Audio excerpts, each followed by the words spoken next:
How to turn on reposts notifications on TikTok mobile. Hello guys, in today's video I'm gonna show you how to turn on reposts notifications on TikTok mobile. First, then open TikTok and now click profile, and here in the top corner you will find the storylines, and then click settings and privacy and scroll down. Here you will find push notifications, and then just here you will find the reposts.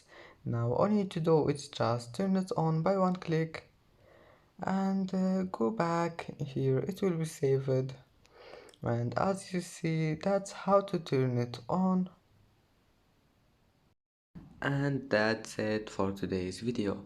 If you like this video, don't forget like and subscribe, and thank you for watching this video until the end, and see you in the next video.